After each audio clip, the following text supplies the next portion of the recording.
Welcome to another episode of the Shredder Show. Today, I'm really excited. I've got a good friend and an awesome guest, Mr. Tristyn Lee. So, Tristyn blasted on the scene, I think when you were like 15 years old, if I'm right. Blew up on social media. You've got over 2 million followers on Instagram, like 1.7 million something on YouTube. So today, I really want to discuss your progress through the fitness industry, what really brought you onto the scene, and exciting plans you have for the future, because you do a lot of things that are very different than probably anyone else your age. Like you have a supplement business. Like we trained today and trained legs, and you're super respectfully nerdy in terms of training, similar to me, which is why we get on. So we're going to have some cool conversations and go down some tangents from that side of things. In terms of you getting into the fitness industry, you previously played football at quite a high, soccer at quite a high level. What really blasted you onto the scene? Was it one post at the beginning, or is there anything in particular? So I was never initially intending to blow up my social media. I know now with the whole emergence of all the TikTok scene, the Instagram scene, and just the fitness scene in general, there's tons of people that get into it trying to expand their platform and have a business goal in mind. But for me, it was really just organic content. So one of my friends in high school, we had a high school gym class. So of course I took that. That was like my first thing to take. He takes a video of me. I didn't even know he was taking the video. It was just me curling like 5-pound dumbbells. They're like, the ones you see your grandma use, the colorful ones, things like that. And took a video of that. Obviously there's a certain freak factor involved that I was pretty lean at that age. I was only 15 years old at the time. And the other thing was that I was controlling the weight and focusing on technique and form and things like that. So I think that really drew the eye to a lot of people. But they said, oh, this small kid who looked extremely young, which still plays to my advantage, being that I still look extremely young for what I am, is doing something different. So we posted that video. It wasn't even my idea to post that. My friend's like, you should just throw this up on social media. And at the time, the fitness scene is kind of blowing up in a sense. Like there's a lot of these different Instagram accounts and fitness accounts and all that different stuff circulating. So it allowed me to push my platform faster without having to just do it all by myself, essentially. So posted that video. Jason Derulo was the first celebrity or viral person to comment on that video. And that obviously gathered some traction with having influencers, celebrities, things like that begin to comment on my post. So from there, it was just, maybe there is a little bit of traction from it. I enjoyed training. I enjoyed, documenting my progress along the way. At the time, I was still playing competitive football or soccer. So I had a lot of different content opportunities where I was traveling or I was training in different places. And then with that came collaboration opportunities where a lot of people wanted to come alongside me, film videos with me as the shredded kid or whatever it is. And it's expanded a bit past that, not too much, but that was sort of the initial push, was just at my high school gym, just some of my friends taking videos of me to post for my social media. It's funny how it works that like a lot of people are like, oh, you need to have a business plan, you need to plan everything else. Like life doesn't really work like that sometimes. Things just come to you. That's like the thing you're supposed to do, which I feel is probably the scenario with that. In terms of the comment from Jason Derulo, what was it? Do you remember? So I was getting shit on a lot. That was the first thing, because I was curling the kind of weights you see at your grandma's gym. And your grandma a lot of people, jacked, though. Yeah, exactly. Maybe she just had the science backgrounds. So I think that was the primary thing. He said something like, oh, guys, you don't understand how difficult it is to train like this, or whatever it may be, where I was focused on time under tension. Now looking back, it wasn't exactly optimal, but I definitely did prevent injuries and I had a good basis to work from.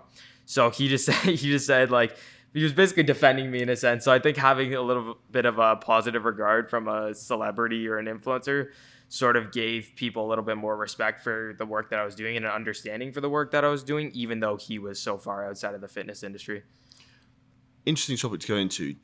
And obviously at a very young age, did you find that like any of that internet trolling affected you, or like how did you handle that personally? No, I've honestly, in the latter years, closer to now, I had more focus on it. So it affected me greater later on when I was pulled away from soccer, competitive football, and more focused on, content's my business and I need to maintain a certain shape, or I need to be aware of social media comments and things like that so that I can adjust my content that I'm making to provide the content that people want. So even subconsciously, I'm scrolling through looking for ideas or what the like just feedback on the content that I'm creating, and obviously through that you see negativity at the same time. So initially I was basically just like, whatever happens happens. I'm just going to do what I love to do and post that on social media. If you want to follow along, I'm just going to document my journey, and that's sort of what built the platform all the way up until that point. So initially I wasn't focused on it at all, and then later on down the line was when I started to have more focus on it, and I had to just go back to my roots, which was just enjoying training, as you know I enjoy, and just lifting for lifting, you know. Do you ever feel like you're not in the mood to make content and you have to force it sometimes? Or if you're in that type of scenario, which I think everyone goes through, do you try and give it a bit of a break and then refresh, if that makes sense? For sure, yeah. I've definitely taken breaks over the past little bit just to kind of reset my focus and gather a vision for what content I want to create. Otherwise, it just becomes dull. And with regards to creativity, it's good to have someone to bounce ideas off of. But if you're constantly just circling the same ideas over and over again, then you kind of hit a wall, and it's just difficult to create any sort of valuable content. So you get into this rhythm of just creating the same shit that may go viral, may not, and you just takes the fun out of it. So I've definitely had times where it's just not fun, but I'm also pretty aware that without the content creation, I wouldn't be able to do all the things that I love to do as far as travel, meeting amazing people, learning from amazing people. So I'm kind of aware and conscious of it, because it's like, if I don't continue to work towards something or work towards creating content, it's not really doing a service to the people who allowed me to do that. 100%. With the content you create, what's like your ethos with your content? Is there a certain thing like you really trend to push? Like, say, for example, you trained today, you liked explaining a lot of the educational stuff, and I noticed on your Instagram, a lot of your content is more like still images. Yeah. What's your thought process with that? I don't have a ton of thought process. I like to create what I like to create. Recently, I've been very interested in the science background and the literature around training, and just developing my training to quote unquote optimize. I know that word's kind of become a little bit cliche, but optimize my training and progress my training methodically. So that's something that I think provides value to my viewers. Even early on, I would provide training tips, things like that. Instagram's a bit different because it's so short-sighted in a sense that it's very fast-paced. So someone's just scrolling through your feed, they just see a photo. There has to be a little bit of a draw, whether it's an insane photo or a clickbait factor of some sort. Not that your content's clickbait, but it's to draw an audience in so that you're able to provide them with that authentic value. But with my long form content, I like to provide a little bit more value to the viewer with regards to the goal at mind. So a lot of my content's training content, bodybuilding progressions, building up programming, things like that. So because it's something that I've been so heavily focused on, if I can share that with my viewer, it's like we both get together learning, and they can also learn alongside me when I go out to film with other creators and people who have way more knowledge in the space than I do. 100%. And that's, I think, when you're congruent with what you're doing, because you're basically doing what you love and just documenting it, right?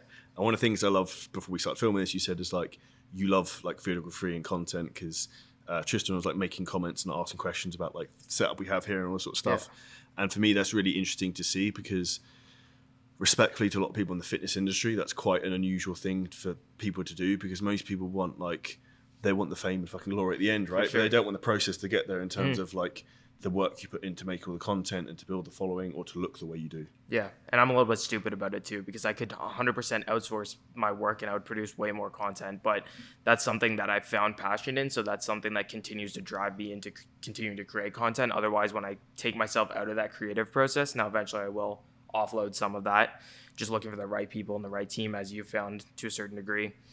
But at the moment, I love the editing process, so I'll help my friends, my coach Jared now, with some video creation and things like that, and just the editing behind it, because otherwise it just feels like another video of me working out, and the focus is like me. Whereas if I can drive my attention towards the editing, the creative process, the storytelling, the motion graphics, whatever it may be, it just gives me a little bit more creative control to something that's so stagnant. How many times am I gonna lift a dumbbell off the ground or do a barbell row? You know what I mean?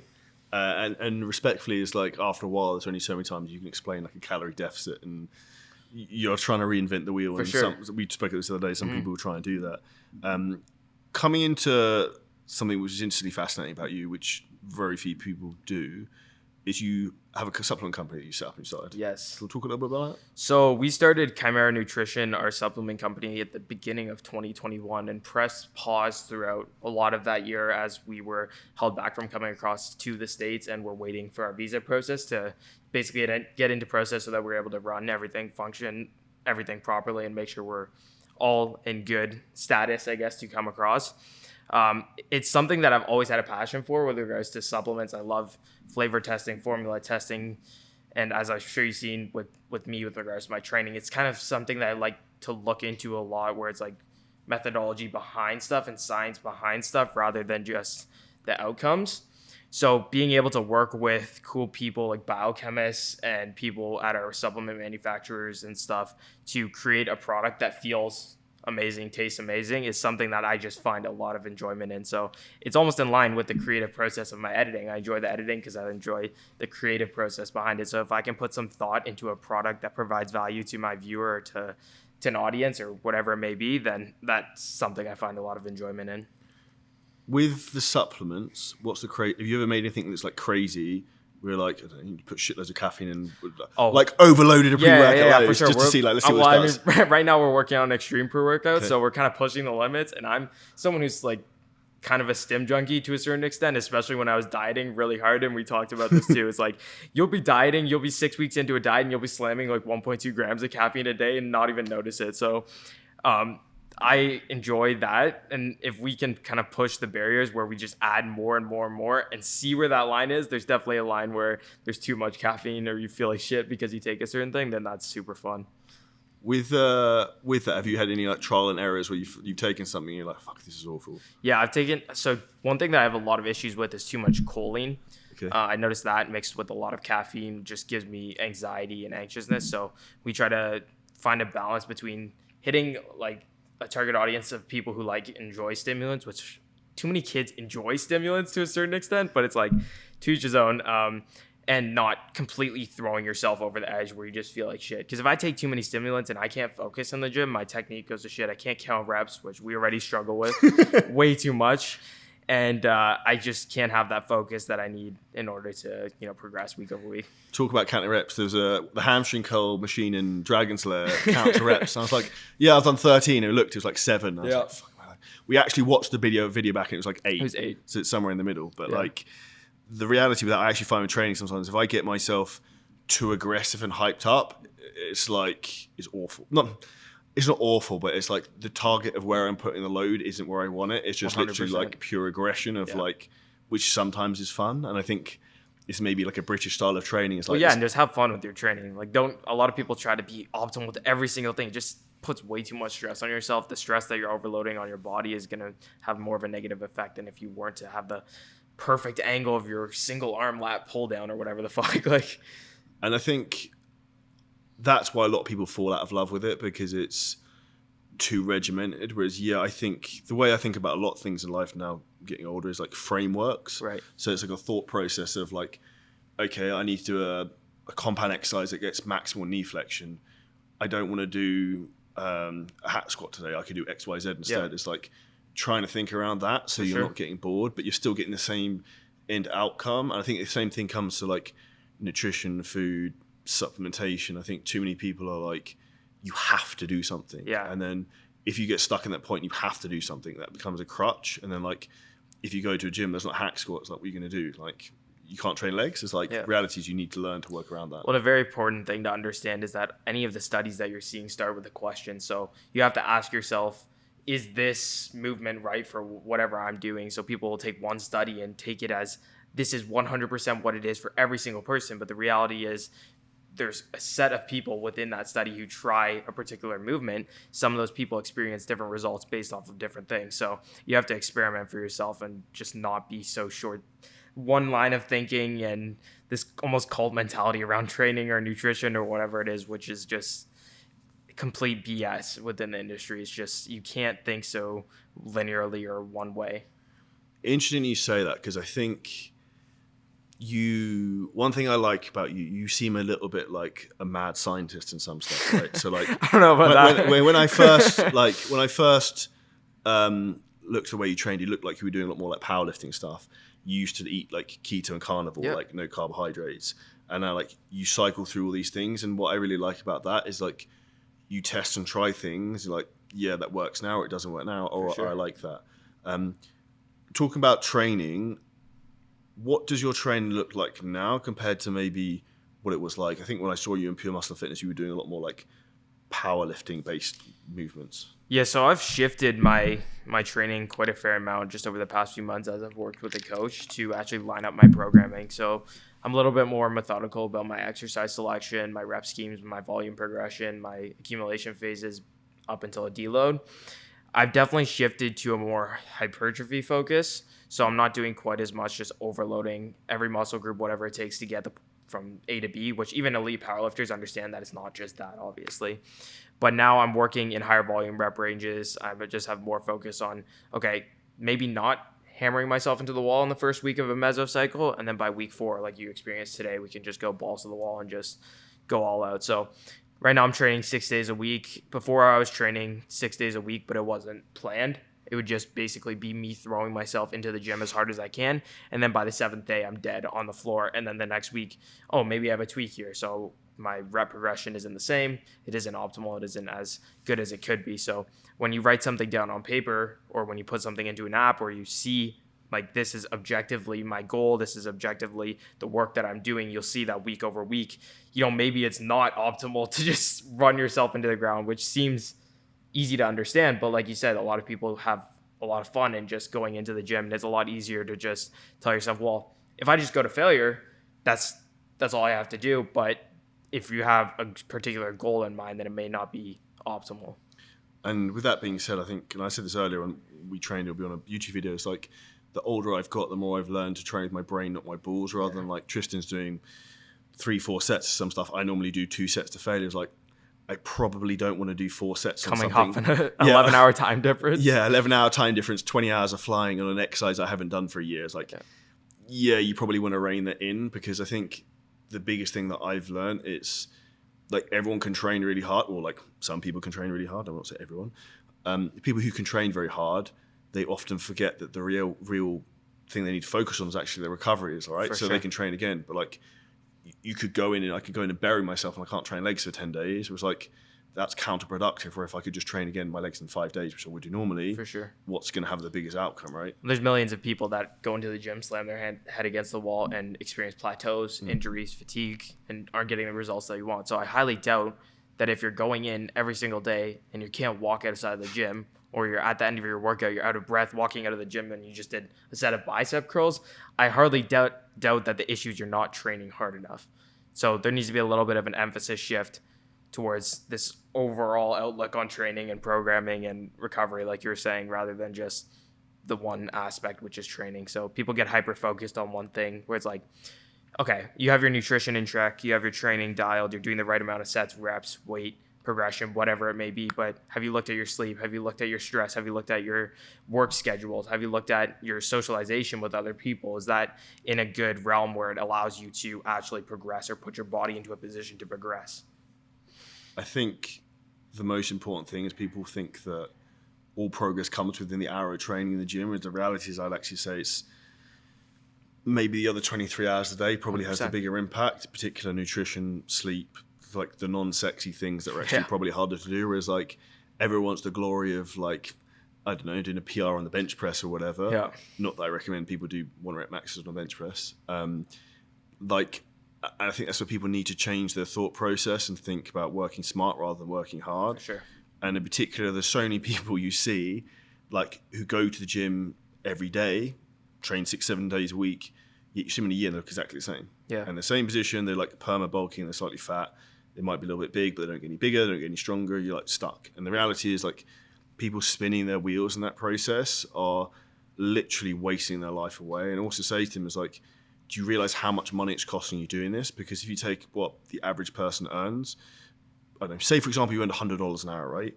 And you spend 5-6 hours a week working out at the gym, like minimum. Yep. Okay, so that's $500 a week. That's $2,000 a month. That's $24,000 a year.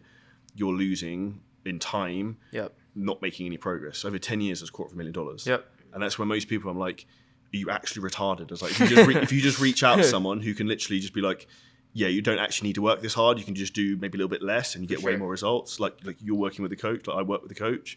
And that's the difference between like banging your head against the wall versus like working smart and going for optimal results. Right. Well, and I think it's a lot, as much as it is harder, you're training harder, it's a lot easier mentally to just be like, well, I don't have to think about my next session. I can just go all out and then just hope that there's a progression. But I ran myself in circles for 2 years, the past few years, honestly, where I wasn't making much training progression because I wasn't committing myself to any particular way. So I've just entered a massing phase where I've basically increased my calories a lot. And I haven't gained a ton of weight, which was to my surprise, but it was just because I was in this chronically dieted, stressed state.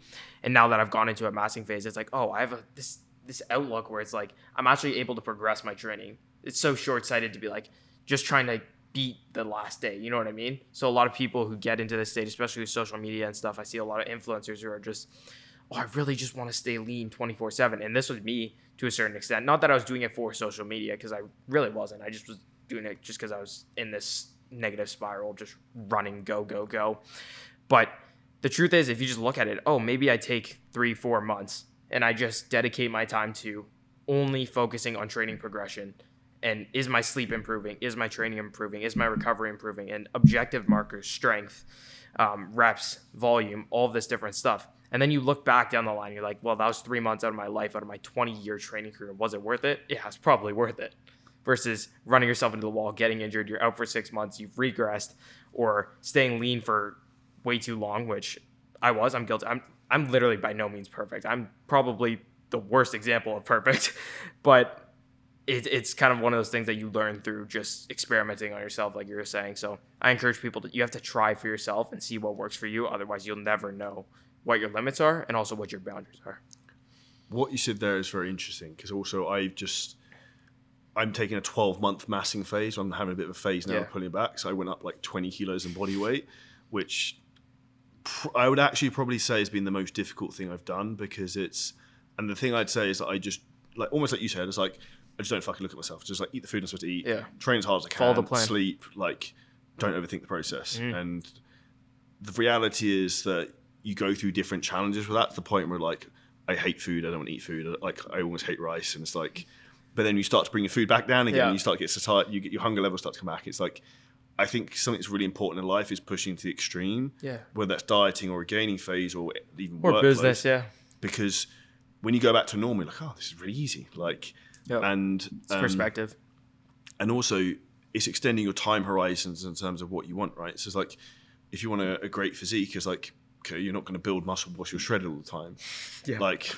because you have to be in a calorie surplus to add muscle tissue. So like, it's physically impossible. Well, especially if you're light and you want to get to X frame. So I only weighed 138 pounds or 137 pounds, probably, maybe even a bit less, when I was like 4% body fat or whatever crazy stupid shit it was at the time. And now I'm up to like 150 pounds. So I'm about 12 pounds up from my lowest weight. And the issue is that when you look in the mirror, it doesn't look like progression, right? Especially if your goal is to get to that stage shape or whatever it may be. You're going to look better when you're leaner. That's just a fact. But to accept the fact that you need to go to a certain point in order to progress is something that a lot of people should do, but they just don't take the time to do so. What's your opinion why people don't do that?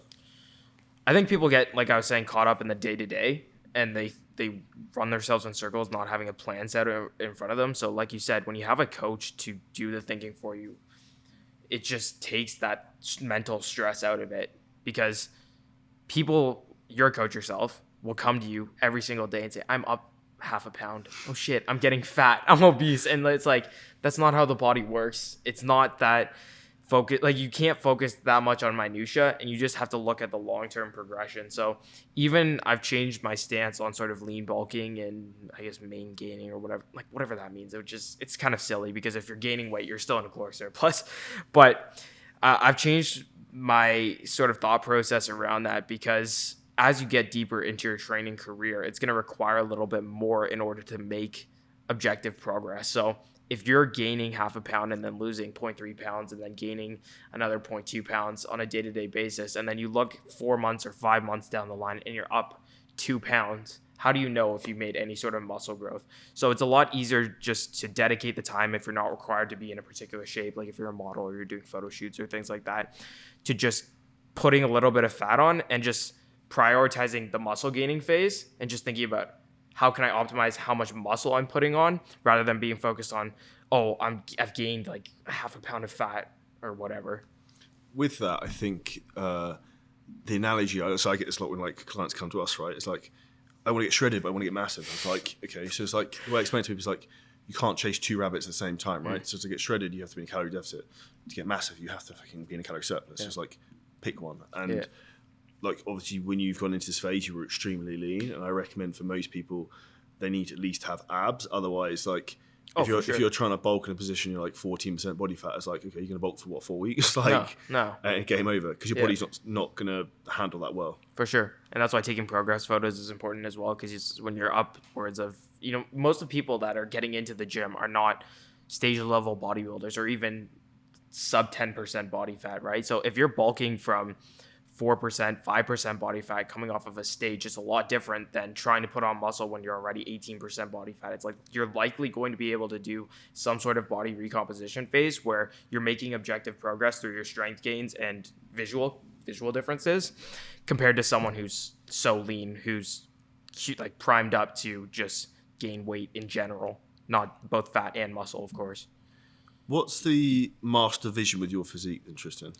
I don't know. I don't think about that because I know a lot of people will look up to other people as these like massive like figures or whatever as what they want to look like. But for me, I just want to just keep progressing week over week. And I try not to have too far out this vision because then you just get worked up about not making progress as fast as you want to. So I don't really have like a super big goal in mind. I'd like to see myself definitely heavier. I've talked to Jared about this. So getting up to like 152, 153 stage lean. Right now I'm like 152, like at the body fat percentage I am right now, which is probably like, I don't know, 11, 12%.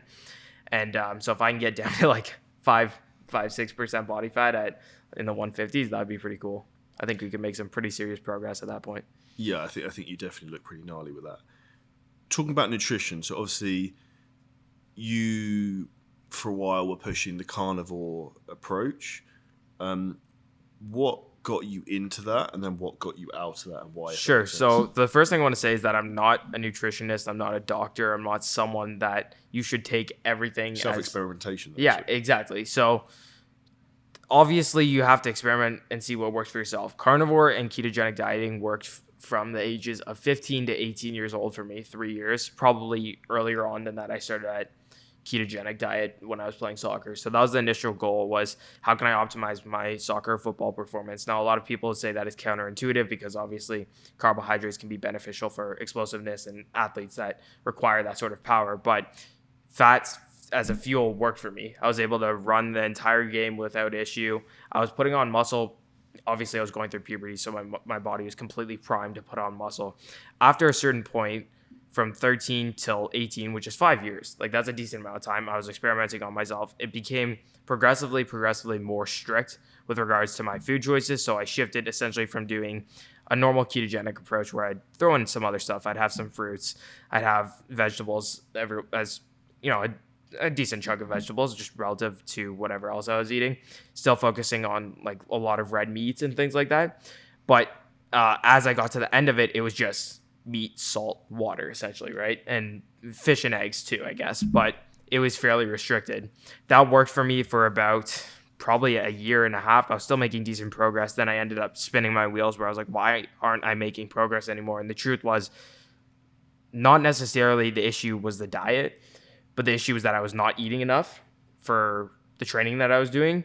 And I was also just not willing to expand my food choices in order to eat enough. So after I added in carbohydrates, I was able to eat a little bit more. Carbohydrates are often appetite stimulating, so you get more hungry as you consume more of them. So it allowed me to get more calories or energy to actually put on more size. So I think that the carnivore diet or a ketogenic approach can be very beneficial to a lot of people, especially people with immune issues, people with serious issues that have terrible responses to particular foods. So vegetables can be very, I guess, like inflammatory to some people, and some people just respond terribly to these sort of things. So you have to see what works for you. Don't be afraid of experimenting for yourself. Try out different things. It's not the end of the world. Like I was saying, it's like, ooh, you spent a week reintroducing foods and you saw that one doesn't work for you. That's not the end of the world. You're not setting yourself back 3 years of progress. So the ketogenic approach initially came from my mom's side. She was getting into it for weight loss purposes, which is what a lot of people do. And then I was like very interested in some of the literature surrounding it. And there's some interesting literature around fat as a fuel source for endurance athletes and things like that. So I tried it out for myself and it worked for me for a long time. And then now I'm still experimenting and implementing more carbohydrates. So I've only done it for about 2.5 months now, a couple mesocycles with Jared, where now I've worked from essentially 0 grams of carbs, probably like less than 10 just from muscle glycogen of animals, to now upwards of 500 grams of carbs. And I've seen some pretty noticeable differences, especially with regards to my strength progression, my energy in the gym, as well as actually increasing my weight overall. With one of the things you mentioned earlier in terms of like a downward spiral, what was causing that? Was that, do you think, being in a very lean position all the time? And I think a lot of people would look up to, like younger guys would look up to someone like you with a big following and like famous on social media and that stuff, and not understand that people, like everyone goes through shit like that sometimes. What was the root of that? So the downward spiral, a lot of people say like, oh, it's social media causing it, but I don't think it was that. Like I was going to do what I was going to do. I got a lot of comments telling me, oh, you should just eat more, or you should just gain some body fat. You look better like that. But regardless of that, I was still pushing myself down to that extreme. I live life in extremes. So in another world, I would definitely be an addict or something like that, because I'm the same. yeah, exactly. And I think a lot of successful people are that way, is that you live life on either extreme. So it's about channeling that energy towards a particular goal. So the mental aspect of that was that I was just not happy with myself. I was never happy with how I looked. I was never happy with my training. And a lot of that came from not having that objectivity of goals where I was actually making progress towards something. And then I think that's what a lot of people struggle with, is that they don't know what they want to do inside or outside of social media. They don't know what they want to do with their life. So when you don't have any goal to work towards, you feel like you're in this spiral. You're in this loop of just constantly running in circles, trying to figure out this. Is this working? Is this what I really want? Which obviously is fine for a lot of young kids. They need to kind of go through that to figure out what they want. But if I had just had that objectivity in the first place, where I was like, I'm working towards this goal of getting on stage, or if I'm working towards this goal of even something as simple as tracking my training progression and seeing that, okay, maybe I need to shift something because my lifts are going down, that would have helped me get out of that mental spiral. And this is one of the things you just said that really hit home, that most people don't understand. And if you're a man or a young man listening to this, like the most important thing in you've like being happy is actually progression in life, right? Yeah. Like anytime I'm pissed off or unhappy, it's because I'm stagnant. And that's why it's like one of the habits I do is like first thing I do every day is like I sit down and I write my goals in present sense. It's like I look X way, I have X amount of money, I have achieved what, like, and you say these things to yourself and you physically write them, and it like it fucking wires into your brain that you become the person that achieves that. For sure. And I think a lot of society now, respectfully, has become very soft, where people think it's bad to set lofty goals or push themselves to be better, and it's seen as being like narcissistic and self-absorbed. Whereas like the reality is, it's on you to be the best version of yourself to then help the others around you. For sure. Sense. Yeah, you can't help anybody else if you're not in a good place yourself. And so a lot of people don't set those goals, and then they end up just being more focused on themselves because they don't have a goal in mind that they're working towards in life. So it's very important. Yeah, definitely a lot of young kids getting into social media and stuff, they don't have those goals set and they don't have what they really want in mind.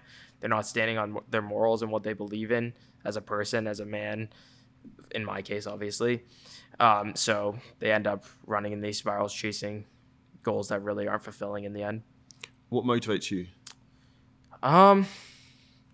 That's a tough question. In what regard? In business? Okay, let's go business and then training, for example. Training, I've always loved training. I've always loved, like I said, we live in extremes, both of us. I've loved seeing how far I can push my body, and that's been to my detriment, and that's also been obviously to assisted me in my success. So I love seeing how far I can push my body with my training. So that's really just an enjoyment factor. I don't see it as work, so it's not a level of motivation required towards that. It's more of just habitual. I just get up, as you probably do. Training's the thing that I do. I got to hit the gym. I go in. I got to have my nutrition dialed. With regards to business, it's a little bit of a different story because I got into the business aspect of things afterwards, which obviously most people do. You start with your passion, and then that sort of leads into what value you can provide to people, and then what monetary value you can, or compensation you can get in return. So my motivation with regards to business is just building something. Again, like I said, it's creative. The creative aspect is what I enjoy. So with Chimera and stuff, being able to design cool labels, put these soft touch lids and deboss the lids and different flavors and all that different stuff. And then I can build that alongside a community of people, which is kind of similar to the social media aspect where you cultivate this community of like-minded individuals. I've always wanted to surround myself with people who have like-minded goals. And so if I'm able to do that with my platform where I can foster this community around both what the morals of my business, which is like what we stand on as Chimera, is just like being that community, being undaunted, relentless as one. If I can build a brand around that and then build my business further and further and further, then obviously that's just very fulfilling to me. So plus, of course, the money is obviously fulfilling as well. Like to a certain degree, it allows you to do things. So it's definitely good to have a little bit of extra money in your pocket to do the things that you love to do. How did you get the name for the supplement company? So Chimera, a lot of people are like, what is that? Sounds like a rock band. It's like, so it's a 3-part beast. Obviously, you've met my 2 older brothers. And so that was the first inspiration, was that there's 3 of us here.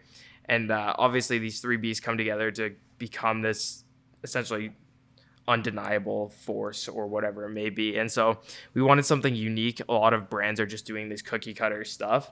And because we knew that within the supplement industry, there's only so much ingredients you can put into a product, we wanted to build something that has a message behind it with regards to us. So it was actually one of our cousins who's a designer who came up with the idea and came to us with it. And she's like, well, you guys are basically Chimera yourself, where you travel all together, you work all together, and together as one, you're able to basically be the most optimal or do the most amount of stuff. So we thought it was very cool. It's kind of unique to us. And then on top of that, we wanted the community to be a Chimera of sorts, where it's this undeniable force when it's brought together, but when separated, us obviously can't complete any of the tasks that you want to. So something you mentioned there that I've always found fascinating a couple of times I've met you and also your brothers is I don't think I've ever seen a dynamic with like 3 brothers working together, and it's quite cool.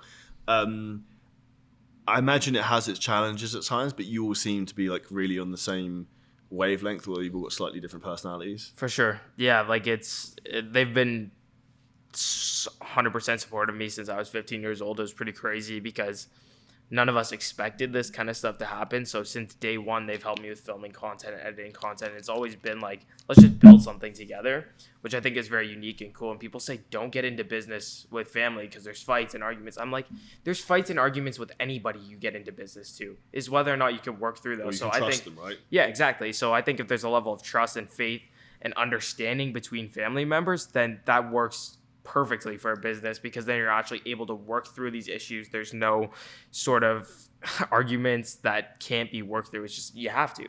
So I'm with them on a daily basis. We get into fights and stuff, obviously, but it's like, oh, well, at the end of the day, we're sleeping under the same roof right now. So we kind of got to figure shit out. Otherwise, something's going to go wrong. So it's funny. I was trying to egg one of your brothers on I think yesterday. I was like, do you ever guys like compete with each other and see who outlifts each other? And I don't think you really do you? No, not really. I mean, I think there's definitely subconscious competition, or just it's just in the household. Like there always will be. We used to do snowboarding, and it would always be like pushing each other subconsciously. It's like you see someone, and that's what I was saying, surrounding yourself with like-minded people who are driven, is that you see someone beside you do it, and you're like, oh, I can't pussy out of whatever they're doing. So so it's like you're in the gym, you're like, well, Tristyn's doing 3 plates, well, I got to throw 3.5 on, and it's good. It's that like positive competitive aspect of things that I think a lot of people miss out from because they're so scared to get into something that's competitive. And coming from my roots of playing soccer and football, and competition is the root of sports, so it's something that I always enjoy. What do your parents think about it? My parents are like the most supportive humans you'd ever meet. They've been supportive literally from day one. I moved to Spain when I was 15 years old alone. And if that was my kid, I'd be like, hell no. Like, Who no are you playing kids. football for? I was just playing for an academy. It was a Swedish academy Okay. over there that I was playing. And then I went and did some trials with second division teams and stuff before I decided that I'm just going to lay down football in general. So, but my parents are the most supportive people you'll meet. They're 100% on board with whatever I'm doing. They'll keep their mouths shut, even if they're a little bit anxious or nervous, as any parent would be when you're sending your kids across the country and stuff. And so they're definitely the root of what we've been able to do and the root of the morals that I've learned and been brought up on. So With the sport for your parents obviously been a pivotal thing, would you have any, like, looking back in hindsight, like, advice for your younger self or something you would do differently? yeah, when I was young, I'd get so caught up on stupid little things on a day-to-day basis, right? And I think that's kind of what a lot of people say is like, do the comments ever get to you and stuff? And to be honest, they didn't really, but even for myself, I would just negative self-talk a lot, and that stuff seeps into your daily life. It's one thing to see a comment once, but if you're constantly telling yourself negative things, then that's going to be on repeat, and that's throughout your entire day. And you don't realize how much that'll affect you across a 5-year basis. So you really just have to be in the moment as much as you can, enjoy the things that you're doing, and then let that guide you along your way. Obviously, I don't like to say just do what you love, because sometimes you're not going to love what you're doing, and sometimes you have to just push towards it. And people think that happiness is being happy all the time, but like you're saying, happiness comes from progression or seeking progression. It's not just this constant dopamine hits. Otherwise, it would be fulfilling scrolling TikTok, but it's not. It's like it's more fulfilling to search for the good video than when you get the good video and it's like it's done. You need that progression. You need to be seeking progression. So, and that's where, like, I think about things in a bit of a weird way. Like, I don't want to be happy and I don't seek happiness. I seek fulfillment. Right. Because I know if I'm fulfilled in what I'm doing, then inherently I'll be happy on the other side. sure. Right. Like, even if it means for a certain period of time I have to sacrifice happiness to get the fulfillment, I'm willing to pay any price today to pay any price tomorrow. Do you know what I mean? And it's like, For sure. And too many people want to have that, like, here and now, have everything. Whereas, like, reality is, if you look longer term, a bigger picture, it's a bit like people with weight loss, right? It's like they want to have the abs, but they want to eat the cookie now. It's like, well, if you don't eat the cookie now, you can get the abs, and you can eat the cookie's cookie so when you got the damn abs. good, Charlie. The cookie's so damn good. I do like cookies, right? But and I think that's just reframing your mindset. With the supplement company, is there any other businesses you've thought about going into alongside that? We want to do apparel as well, just because that's something we enjoy. It's like, it's very difficult to find apparel that fits you well. I wear like the same shit in the gym every single time, and it's just like, I want to create something that I can honestly just wear for myself, and then sort of similar to what we do with our content. If people want to buy it, they can buy it, but that's definitely something that I would venture into. I definitely also just enjoy the creative process. So editing and filmmaking is something that I've sort of just expanded on year after year, but that's something that I kind of want to dive deep into for myself, even outside of just content creation on YouTube and stuff, because it feels very narcissistic to look at yourself flexing over and over again and just edit some B-roll or some crazy shit over it. It's like, okay, maybe I should go film someone else for once, so I'm not constantly staring at this half-naked 16-year-old kid or whatever. In terms of being shredded, what did your diet look like when you were at your lowest body fat? So when I was at my lowest body fat, which was hydrostatic tested 4.4%, which me looking back is just like stupidity. Like, why? Who knows? How did you feel at that point?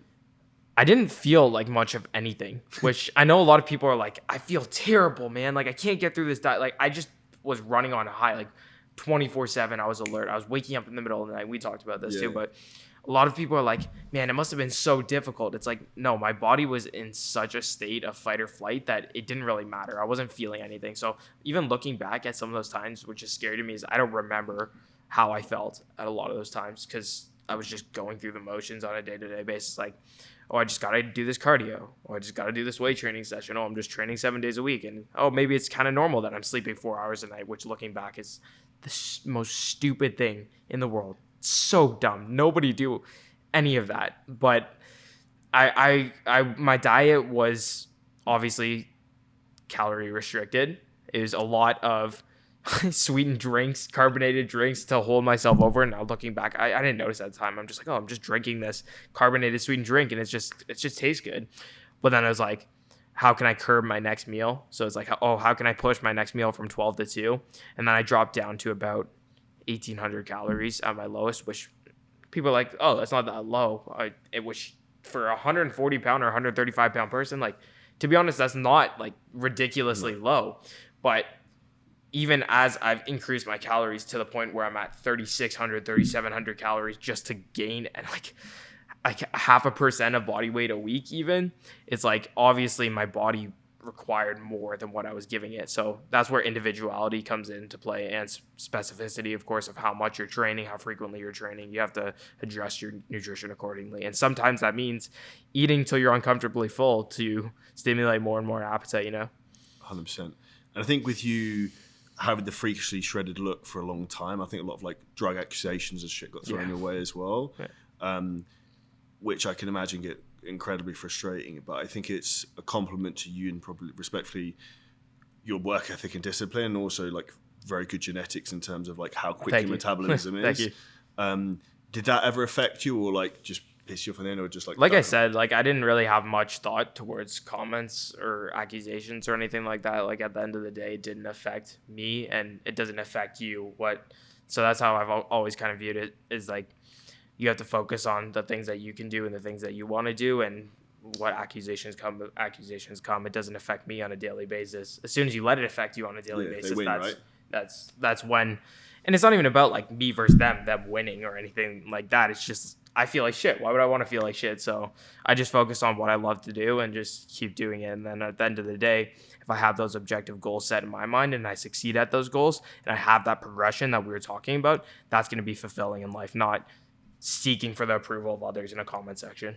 And I think we live in a world which seeks a lot of external gratification, and when you can internally gratify yourself to think, like I have moments sometimes where I sit like, fuck, like I'm going to Las Vegas for the summer, and I also live in Dubai, and I was like, you pretty much got the dream lifestyle you always wanted, right? You live in the US in the summer, you live in Dubai the rest of the year, like, and that's the point of when you start to get happy and you also realize you don't really, like, I think you said to me earlier, it's like you don't care what anyone else thinks. Like, we were making a joke about like the secret to building big calves, which I don't have, is that Tristyn trains in Crocs all the time. It's like, I'm going to try and wear my UGG slippers and see if that works. And it's the same effect. I think it might.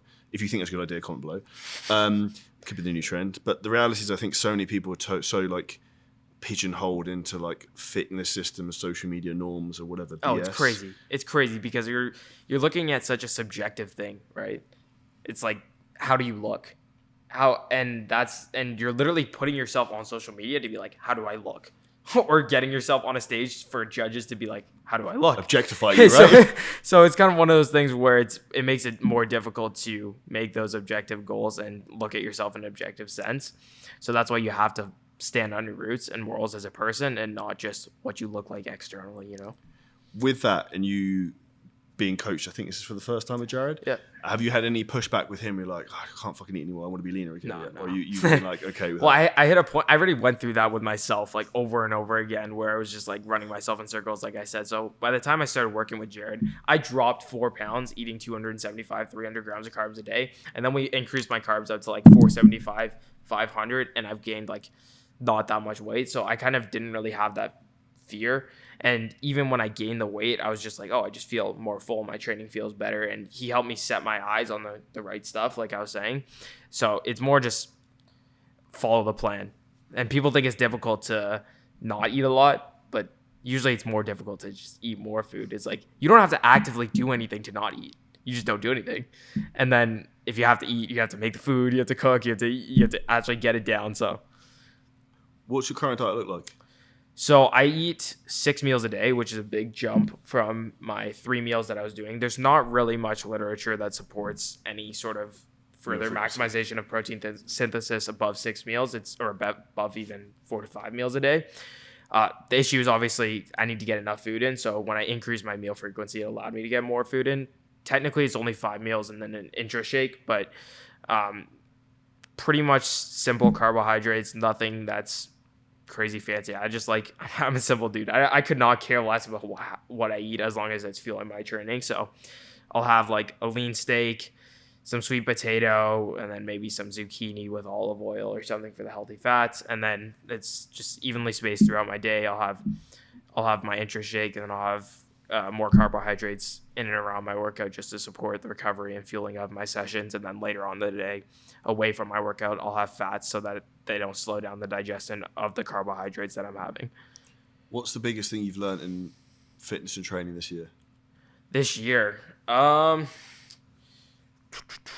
probably even I feel from when we trained in Dubai last year, you seem to have changed, like the way you train and the way you I think it's think just and move. being a little bit more methodical in your approach to your programming and training. So just thinking about the sessions not only later on that week, but also the next week after, and thinking about how your nutrition correlates with that. So you have to be able to support the performance growth.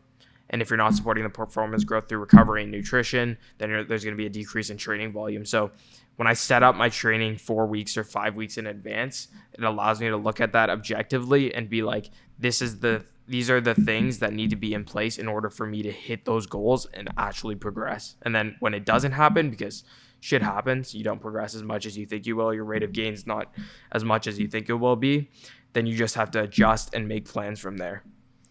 Do you, because I know you're doing a deload next week, do you normally plan these things in, or is that? Yeah, so that's something that's new that I've implemented. I didn't have a deload in probably 4 years, maybe 5 years, probably more than that. I don't know. I was a maniac. But I've been implementing them every 5 weeks or 4 weeks on the 5th week. And the first week after my deload, I did everything 3 reps in reserve, like 2 sets, 1 set maybe per exercise. And I was sore for like so long. And that was something I was like, what is going on in my body? But it was obviously that training resensitization that I was talking about, where you're coming back into hard training again after a little bit of a break or even a stint where your body's a little bit more stressed out. So you're extremely, extremely sensitive to training responses. So as soon as you basically touch a weight, it's like newbie gains or newbie experience, where you get clients where they just come in and it's like, oh, I did not really that much, but I'm sore for like so long. And it's after I implemented those deloads, I noticed that training resensitization, and then obviously more growth in the following weeks. With that, you were previously obviously from Toronto training at Pure Muscle and Fitness. Yeah. What would you say is the best gym in the world? Obviously, you're training here in Vegas. You're going to LA a lot, San Diego. Oh man, I'm gonna hurt a lot of like gym owners' hearts here. Okay, you can pick more than one for different things. Pure Muscle if we look Fitness look at equipment, atmosphere, women maybe. There you go. Okay, so Pure Muscle and Fitness, I will say gym is probably not like the number one place for women, so that almost crosses that off the list. Pure Muscle and Fitness has the best equipment that I've ever used because it's all new pieces. Nobody destroys them. They keep them like top notch. This is the like most wild gym I've ever been to. They get new pieces in and out every single week. So I love Pure Muscle and Fitness. Shout out Dorian and Noah who own that gym. It's pretty amazing. Plus there's a lot of bodybuilders coming in and out of there. Everybody's super friendly. As you were saying, a lot of the Canadian gyms are super friendly. Benoos, I think that's how you pronounce it, in Dubai was amazing. The atmosphere reminded me almost like an old Gold's Gym in a sense that there's constantly different people from different walks of life coming in. There's MMA fighters, there's actors, there's bodybuilders, there's celebrity trainers, and all of this different stuff. So I love that gym. The atmosphere in there was very good. The equipment's a little bit kind of wonky just because there's so many people coming in and out of that gym, which is understandable. Here in Las Vegas, Dragon's Lair Gym with Flex Lewis, he's done an absolutely amazing job at cultivating a community there where everybody's super friendly. Like Big Show was in there the other day with Mitchell Hooper or Nick Shaw. Like it's just crazy. All of these different people that are in and out of there. So definitely here, Dragon's Lair is the spot. I'm trying to think if there's any other places that were really standout-ish. The gym in San Diego is a great gym, but I think my heart will always lie in Pure Muscle and Fitness because I remember when they opened up that place, it was like nothing I'd ever seen. It was a kid in a candy store just going in there, dead quiet, early in the morning, and just any machine that you could imagine. So for anyone in the audience listening to this who maybe doesn't have the physique they want or the body they want, what would be the one piece of advice you give them to finish up on? Okay. Make a goal and get somebody who understands what your goal is and can create a objective path towards that goal, because a lot of people don't have someone from the outside coming in with the training knowledge or the experience that they're looking for. So they end up running themselves in circles. So if you can surround yourself, even if it's not like, it doesn't have to be the number one expert, but it's someone that's willing to work with you towards something, then it makes it a lot easier because it takes your own head out of it, especially if you have someone with 20 plus years of experience or 10 plus years of experience doing your training, nutrition, managing your stress levels, things like that.